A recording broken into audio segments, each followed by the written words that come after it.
good, the bad, and the odd. It can only get better. Welcome to this episode of The Good, the Bad, and the Odd with your hosts, Mark and Sam. Hi, Sam. Hello there. Right, this is my pick, and I wanted to go for something Christmassy. In fact, you and I were in the same room together for a change and watched a couple of Christmassy films, but this was one of them. And I've opted to discuss this one, The Long Kiss Goodnight. First watch for you, right? Yeah, first time I've ever seen it. Yeah, so directed by Rennie Harlin, who I know best for being also the director of Die Hard 2, which is a pretty decent action film. But I was just looking at his filmography. He also directed Nightmare on Elm Street 4, The Dream Master. Wow. Okay. Just before doing Die Hard 2, funny enough. So there's that. It was also made another good actioner, Stallone actioner called Cliffhanger that I quite like. Let me describe in one sentence. Die Hard on a Mountain. There you go. Okay. Yeah. But he also famously made one of the very few pirate movies you saw in the 90s called Cutthroat Island. Also with Gina Davis, who's in this. Which I've never seen. I've always kind of fancied. I think he got a sort of the critics did like it, and I'm not sure how well it did box office, but yeah, he made that. And then he went on to make The Long Kiss Goodnight. And then after that, one I'm sure we must have covered, Deep Blue Sea, also with Samuel L. Jackson. Well, we've definitely seen it. I don't think we've covered it. Oh, we'll have to do that sometimes. That is a great, fun film. And it's got a long filmography. Most of the films I've never heard of, though, after that. I've got to say. And also, I think you mentioned it, one of the Exorcist movies he directed too. Yeah, Exorcist, the beginning. Yeah, is that the mad one where there's like two completely different cuts, like made by different directors? Or maybe I'm thinking of something else. There's some Exorcist film where there's essentially two completely different cuts of the same story, with a different tones and everything. Yeah, that'd be weird. Anyway, yeah, so Rennie Harlin, Die Hard 2 is pretty good. I don't think you've probably seen, right? I have not seen that. No, maybe we'll give that a try. Die Hard until last year. Yeah. Die Hard 2's nowhere near as good as Die Hard, but it is still pretty good. It is pretty good. And funny enough, it gets referenced seems to get referenced in other films more than Die Hard, weirdly. But yeah. Okay. Before we get into the plot, I mean, it's quite an old film, nearly 30 years old now. But anyway, before we get into the plot, let's give our general opinions of the film. Did you like it? Yeah, I really enjoyed it. Yeah, it's Shane Black when his work. I mean, most of his films do work. Some are misfire. Some of his films are misfire. Shane Black, but this is one that works. This is his early '90s output, and he's putting out really good ones like Lethal Weapon, Last Boy Scout, and this one. Right? Look, it's Lethal Weapon, Monster Squad, Last Action Hero. This. It's like he's had a good that run. is solid. That is a solid run. Yeah, they're all pretty good in their own way. But yeah, so Shane Black writing, and main stars are Gina Davis and Samuel L. Jackson. And we got a few other faces we recognise. For example, Brian Cox turns up at one point. This film, I'm not sure it even makes sense. It kind of does in its own internal logic, but it's just a very fun driving action film, isn't it? There's always something happening, and it's kind of fun. And it's like you can tell, like sometimes Rennie Harlin definitely just wanted to do something featuring skates or something like that. Yeah. Right? You kind of get that vibe all the way through. So Gina Davis plays a woman called Samantha Kane, Sam Kane, who's like a primary school teacher in like this little rural town. And she tells a story that she was born 8 years ago because she was found on a beach with no memory. She was pregnant, and she only had a basically a letter with a name, Samantha Kane. Yes. And she's been hiring private detectives to try and dig out the story for years.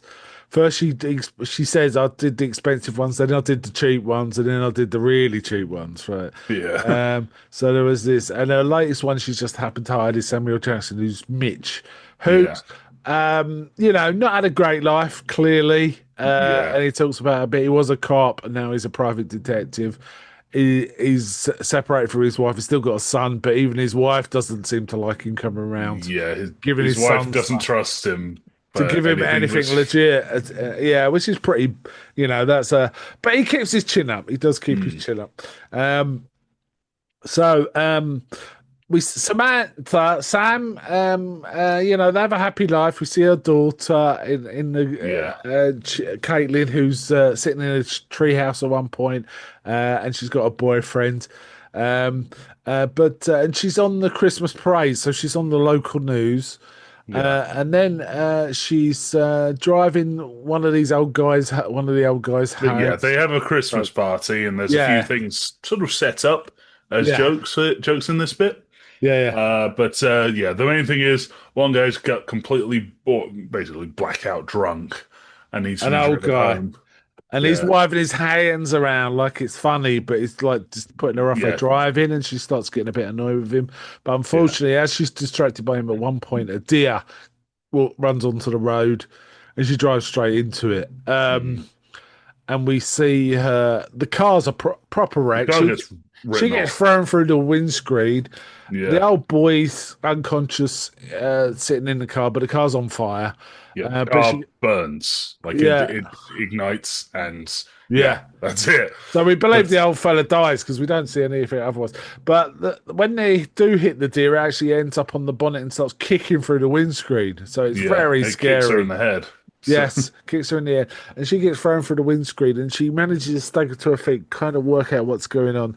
The deer's kind of suffering, so she immediately just goes up to it and breaks its neck. Yeah, right? She knows exactly what she's doing, right? And she's a primary school teacher, it has to be said. So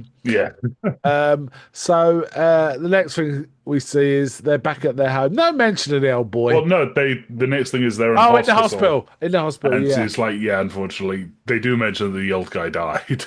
Oh, do they? I missed that. In addition, we kind of start getting the setup for Mitch, who's a really down and out sort of private eye, but he's also scamming, right? Basically, this woman and this bloke are in bed, and he bursts in and he starts saying, sir, Yeah, he basically reading him his rights. Yeah, he's pretending to be a cop. He's reading this guy's rights. Well, he's hired a drunk off the street to read his rights, and the guy doesn't even know whether he's right.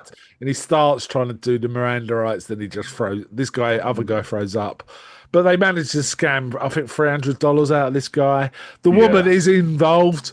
And it's a bit bad, really, because he keeps making really bad insults about how ugly she is and that he can't afford a good prostitute and all this sort of stuff. She puts up with it. I don't know. But she's his assistant. She's pretty capable, actually. We see her briefly. She is actually the one that turns up something about Samantha. She just happens to go to, I don't know, is it... She finds a lead from someone selling the stuff from their grandmother, I think they said it was, who used to... basically kept a bunch of stuff that her previous tenants had abandoned with her. Yeah, and they found the name Samantha Kane on it or something. Yeah. So she's turned up some stuff. However, we also then see a bloke with one eye, a mad-looking bloke with one eye, bald fella, sees her, is in the jail, and he sees her on the Christmas parade. And he starts ranting, doesn't he? And this guy turns out to be called One-Eyed Jack, right? Yeah. So these all things are, we see it's in a high security prison as well, right?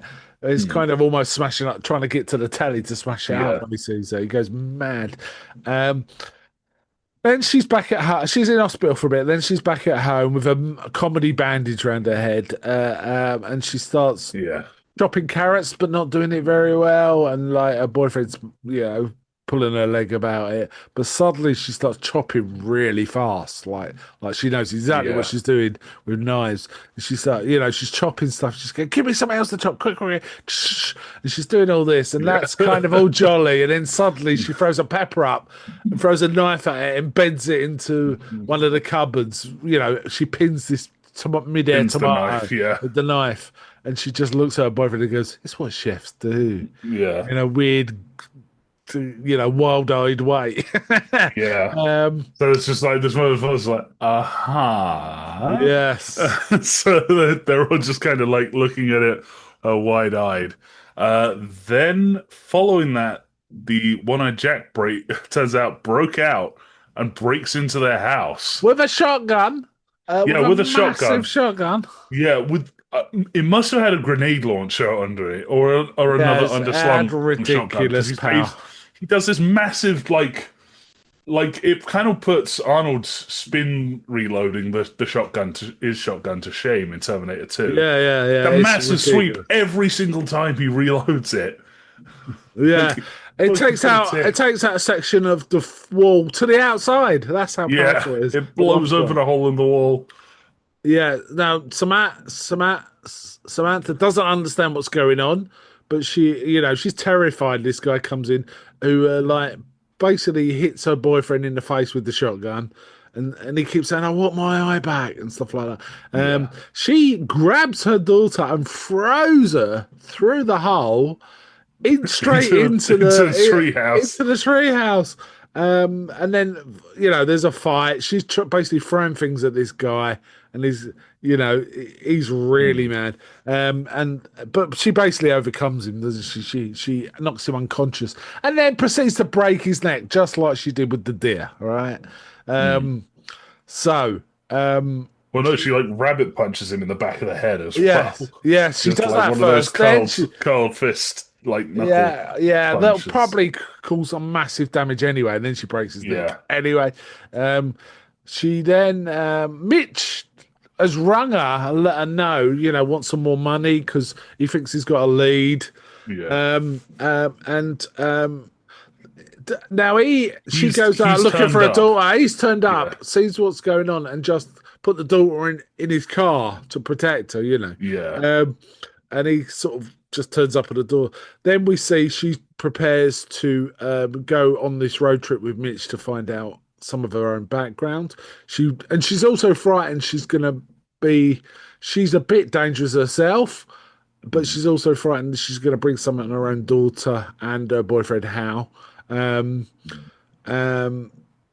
So she's got this suitcase, which they don't actually look at in the house, do they? They just drive off. They start. They start driving, and when they stop at the first hotel, they have a chance to look at it. Yeah. And first off, there's a lot of stuff with her names on it, but she realizes the bottom opens up, and there's a disassembled sniper rifle in the bottom there. Yeah, and she knows how to put it together without knowing how to put it together. She basically does it on automatic, puts it together, even puts a bullet in it.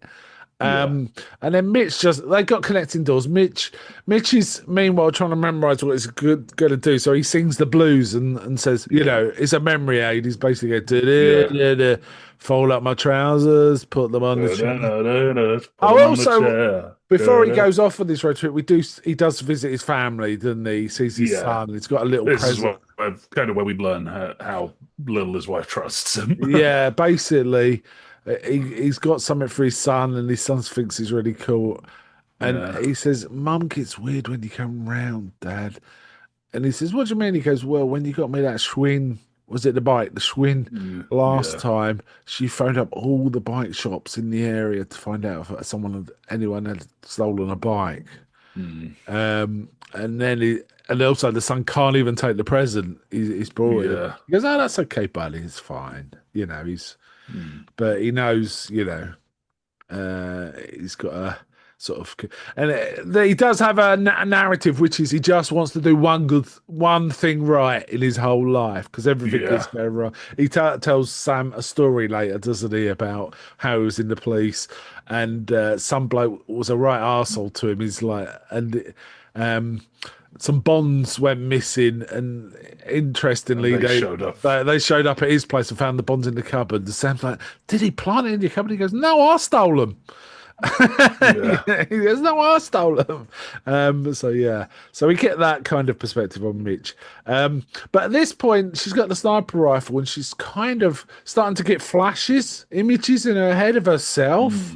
but with much shorter hair and things like this. And the image keeps saying, "I'm coming back." Yeah. Does this where the name Charlie Baltimore get mentioned? Does she? Is Yeah, that what she says, "My name's Charlie."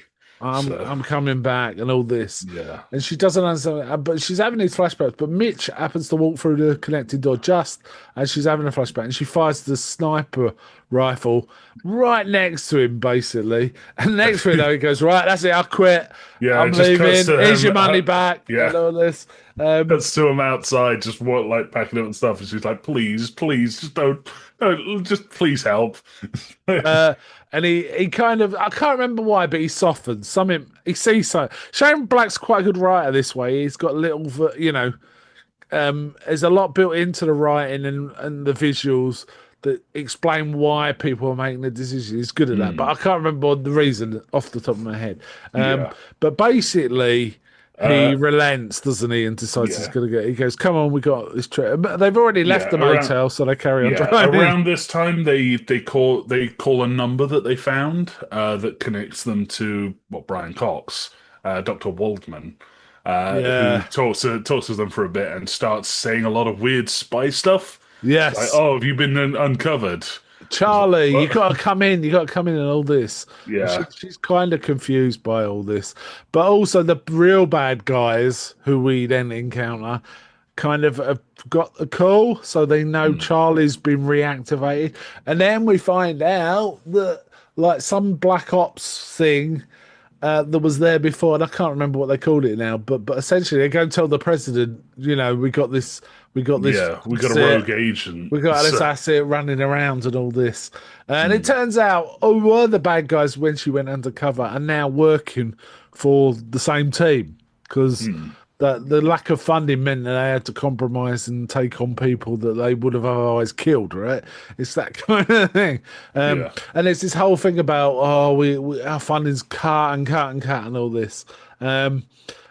So there's that. We know the bad guys are kind of onto him. But I really like the fact that this wasn't really raised in the film. I like the fact that apart from where he nearly gets shot and he decides to storm out, whatever mad shit happens, Mitch is fully on. He's just on board. He doesn't care. I kind of think that this may have been like he's basically reached a point where he's like, there is nothing for me. Yeah. So fuck it. Yeah. May as well. He very much likes Samantha, doesn't he? As a person, he thinks she's a nice person. And when she basically the other character, the Charlie, the earlier personality or whatever, starts to emerge. Yeah, his first reaction he doesn't like her as much. I like that lady, and he says things really astute things. He said, "Maybe one of the things you forgot was how to hate yourself." Yeah. And because she starts cursing, doesn't she? He goes, "Yes," she's and he says something like, person. 10 minutes in a bar with you, and sailors come running out. Yeah, it's kind of stuff. There is that. So they got this suitcase.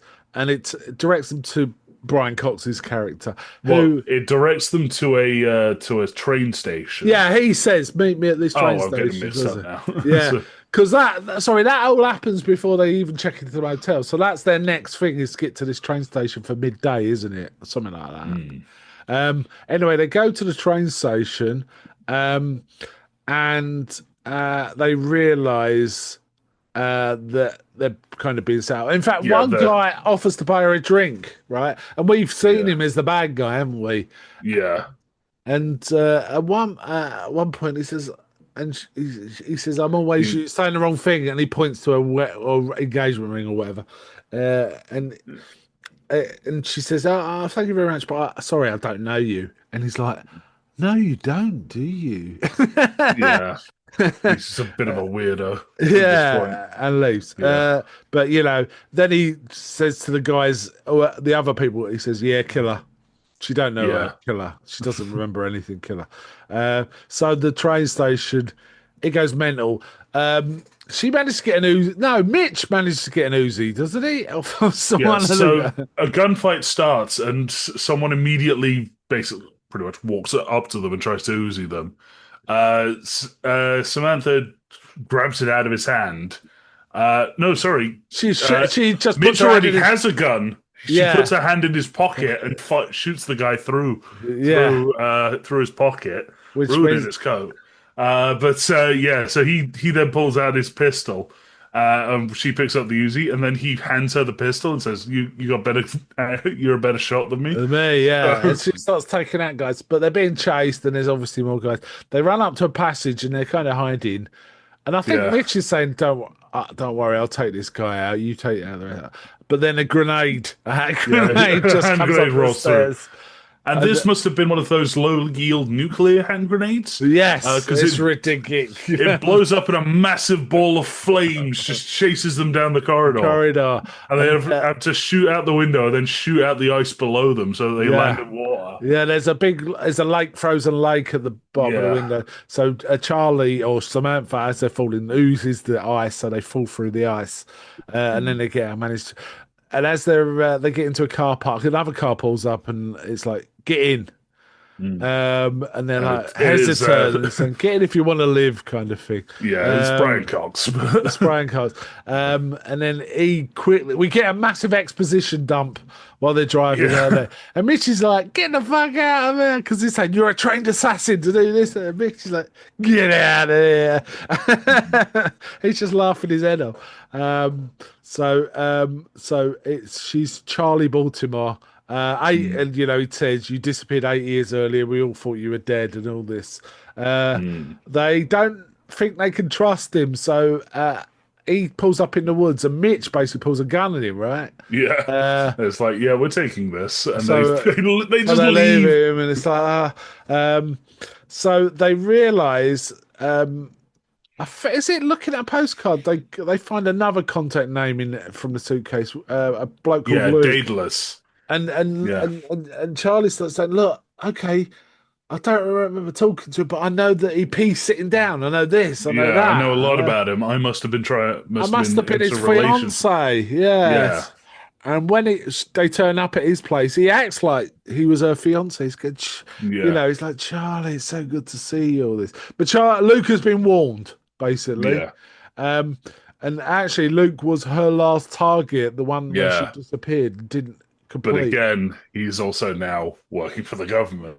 Yeah. He's part of this Project Honeymoon, which is a problem. Yeah. So Walderman on foot, I think, manages to catch up with them and get involved. However, it all goes pear-shaped. They catch them all. Walderman gets submerged, basically drowned. Yeah, so we get a protracted torture sequence where Samantha is being dunked underwater on a water wheel. Yeah, and Walderman's already down there. Yeah, Walderman's there, like dead. Now he mentioned, again, in the clever bit of writing, he actually mentioned, "How many guns have you?" He keeps pulling out guns from different places, and old Mitch is like, "How many guns have you got?" He goes, "I got one here, and he goes, "And I also keep one in my crotch." Because other guys don't like to touch guys there. Yeah, guys generally don't. Agents don't even want to look there. So we know that he's got a gun concealed in his trousers, right?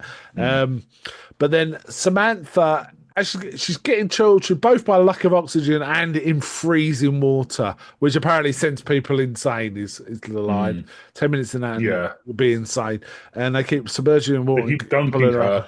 Yeah, and she activates. Charlie activates at that moment, and this is something that kind of annoyed me.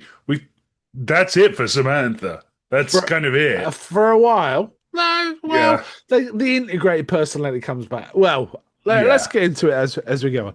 And she's even says she comes back out from the water as Charlie, basically. She's saying things like, "I'm going to fucking cut your eye out." Yeah, and she says things like, touching you makes me feel dirty. I think I need another bath. I want to just drown me. Yeah, just drown me. Also, the guy that she met in the train station has turned up as well. So she now knows. Yeah, I'm trying to remember. Bierko. What's his character? Timothy. Yeah. Because it's rarely mentioned his name. Yeah. So she knows he's a bad guy as well. Yeah. So he disappears, leaving her with Luke.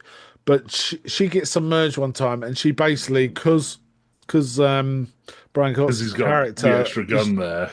She puts she her breaks hand her and wrist free and gets the gun and just pops him.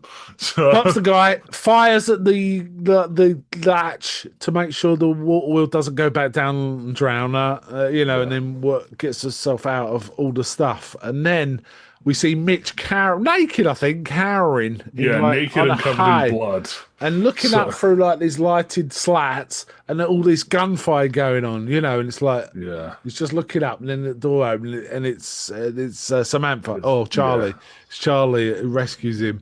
And he's like, so he's been rescued. So, from here it gets a bit muddy because, the plot... She starts dressing up more like Charlie. She dyes her hair, she cuts her hair and all that. She is fully Charlie at this point. And here's where we there's kind of a discussion about what... this is where the previously mentioned bit where they're like...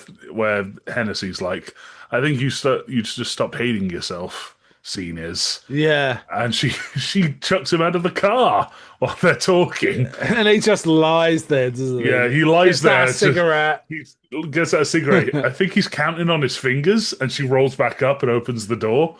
Yeah, she needs him for something. I can't remember what she needs him for something. So essentially, Charlie's back, and she dyes her hair and makes herself a bit more masculine looking, really. Short hair. Well, she starts dressing. She's not wearing dresses anymore. Do you know what I mean? She's wearing slacks, and she's much more like an agent kind of thing. And talking tough and stuff, right? And Mitch is like, I miss that lady. She was a nice lady. And he goes, give your daughter a ring. It's Christmas Eve. She might even think you give a shit. And she's like, I didn't ask for a daughter, And she says something like, I didn't ask for this fat ass. And all this kind of stuff. There's a weird fascination with her backside. Yeah.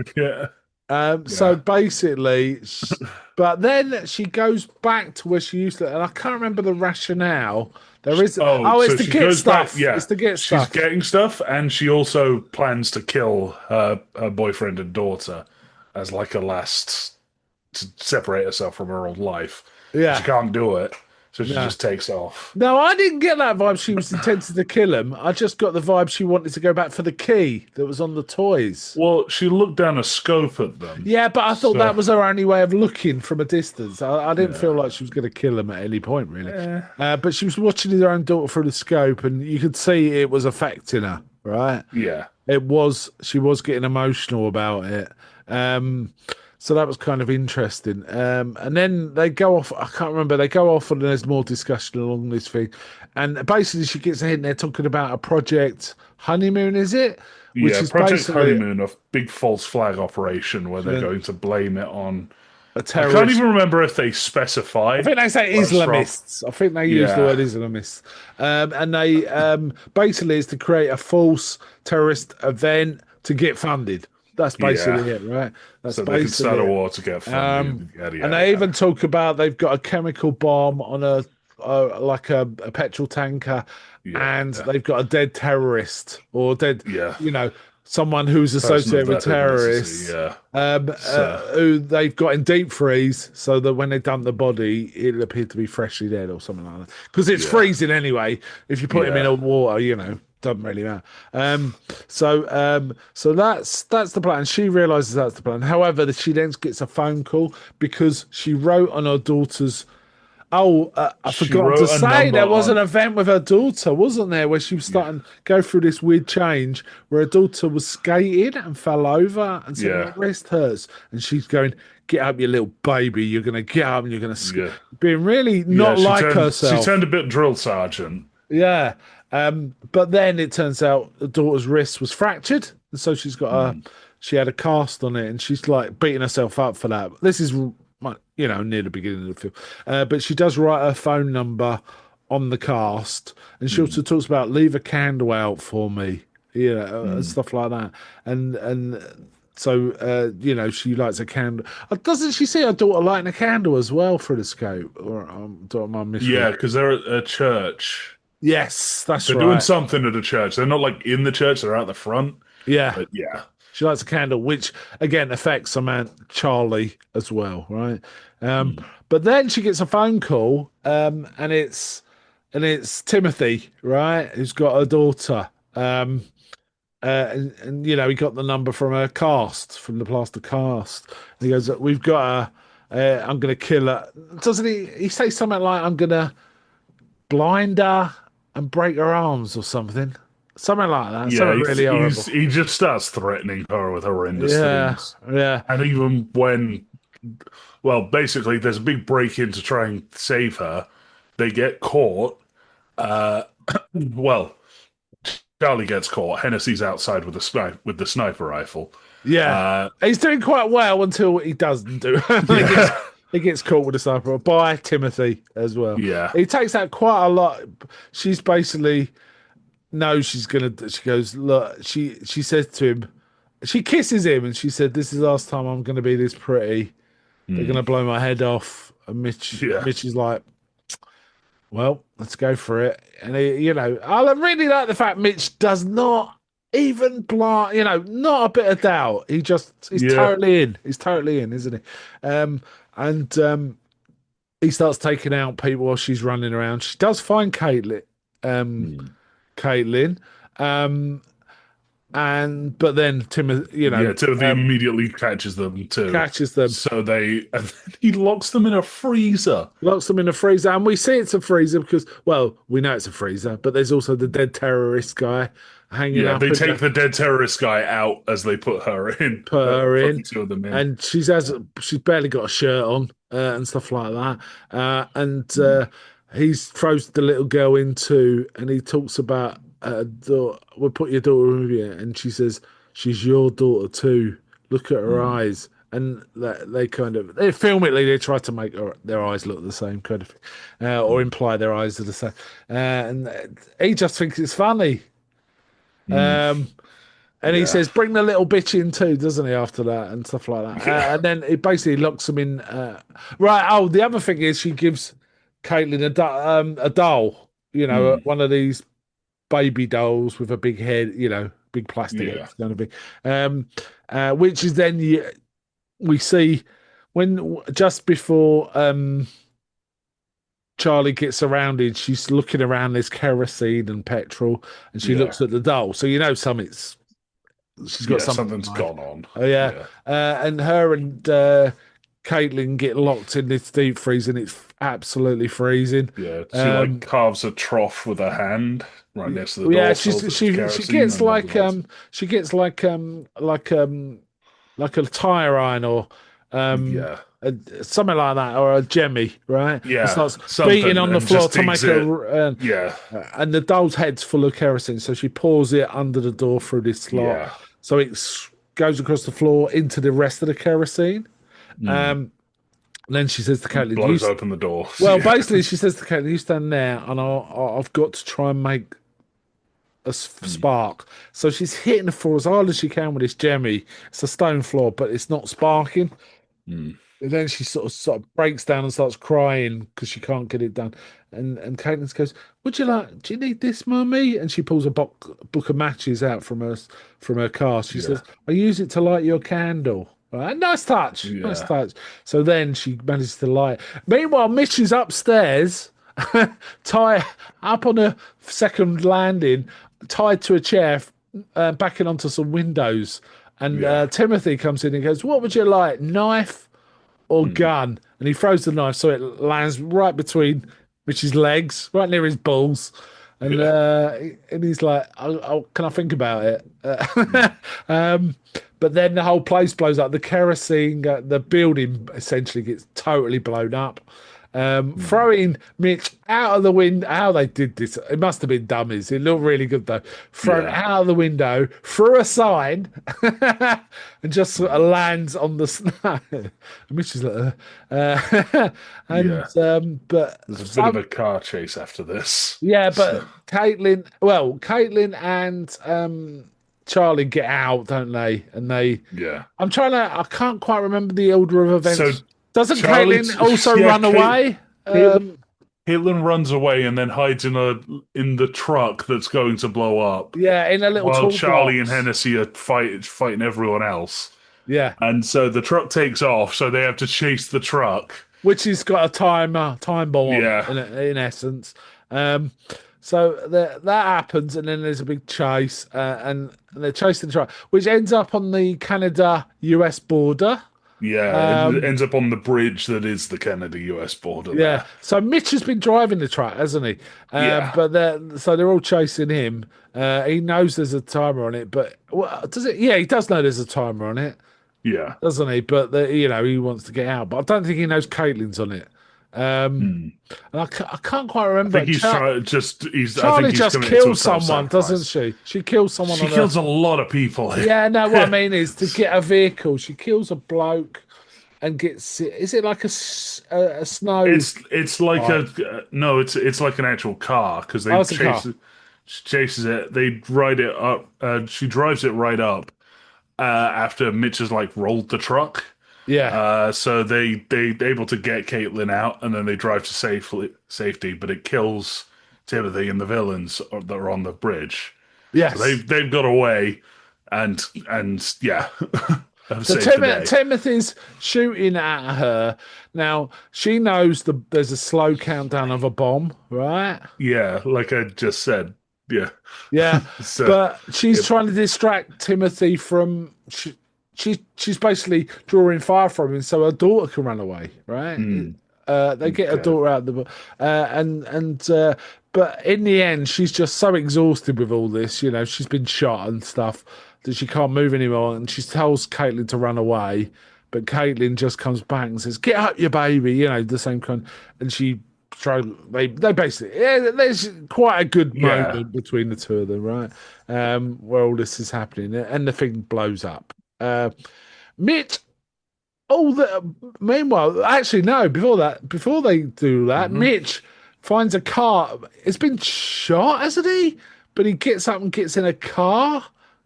Okay. I clearly don't remember this ending. Yeah, Mitch is the one comes up in a car and rescues summarized him. Yeah. Did you say this? Because yeah, I said this. Okay. So. Okay, but Mitch has been very badly injured, right? Yeah, they're both horrendously injured, and they managed to get away, but they saved the day. Yeah. Now, so. Cut to the, it's all the action stuff's over. Cut to a thing, and the president calls Charlie and says, "Would you consider coming back to work?" She goes, "No, I like where I'm at, but could you do me one big favor?" And the next thing we see, I can't remember his name, a famous American sort of not a chat Larry show. King. Yeah, Larry King talking to Mitch, who's got the Congressional Medal of Honor or something for his part. Yeah. And Charlie's like out on a ranch in the middle of nowhere with her boyfriend and Caitlin. Yeah, looking at deer and everything. Yeah. Lovely countryside. Her hair's growing out. She's got blonde hair, but it's growing out like it was before. Yeah. She had long hair, didn't she? And we see Mitch saying corny dad jokes, basically. Yeah. But we also see his wife and son watching him on the telly, watching his dad getting a Congressional Medal of Honor. Yeah. So Mitch finally and he often, while he's dying, he's saying, "I just want to do one thing right. I just want to do one thing right." So it's quite a good art for Mitch, this. It all appears Samantha Cain is the dominant personality now, it looks. But then at one point, she just gets a knife out and does a lethal skills, throws the knife. And she says, it's what chefs do. And then end credits. So pretty fun film, right? Pretty fun film. Even though I repeated the end twice. Sorry. Very solid. I thought Gina Davis and Samuel L. Jackson were really good in this, actually. Yeah, they were both very fun. Yeah, I mean, we haven't talked about some of the action stuff. There's like stuff with skates. She's on skates at one point, shooting at people while Mitch has been chased. There's all sorts. We've probably missed out a few of the more minor action sequences. Yeah. But it's pretty fun. It's a pretty fun film. Very action-packed and very tense. Not a fan of how, like you say that the Samantha Cain personality is prominent at the end. No, it's still Charlie. Yeah. But she's Happy getting some of the Charlie. elements back. But it's like we still watched our main character suffer ego death halfway through the film. We did. That's true. Like, That's true. That's an insane part of this. They just kind of play it off like that's all fine. Yeah, there's a few fun facts about this production. Right, first thing is, Shane Black got a record-breaking $4 million for this script. $4 million for a script. And also, apparently, the first cut of the film, Mitch did die at the end. Okay. He died saving him at the end. Yeah. But apparently, during a test screening, someone shouted out, "Hey, you can't kill Sam Jackson." So Harlan actually changed the cut, so he survived. I don't know if they had to reshoot. And this sounds like maybe some studio bullshit, actually. I don't know. It sounds like they did shoot 2 versions then, did they? And it looks like it was... Oh, no, the film didn't do that well. So it was... Shane Black was wondering if it was about... No, Riley Harlan thought it was about the advertising wasn't particularly prominent. But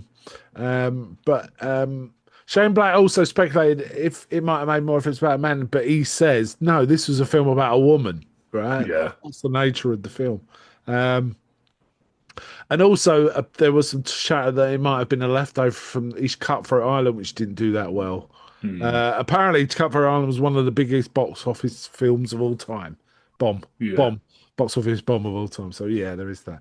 It did well critically, though. The critics kind of liked it. It was reasonably well received. It was medium to very good, was the sort of range. And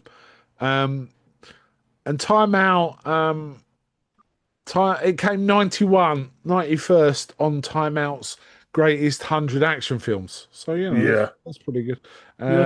Gina Davis loves the movie. I can imagine. He basically got to play 2 different roles. So. Yeah, and Samuel L. Jackson has said Long Kiss Goodnight is his favourite movie of a movie with him in. He really likes it. So, yeah.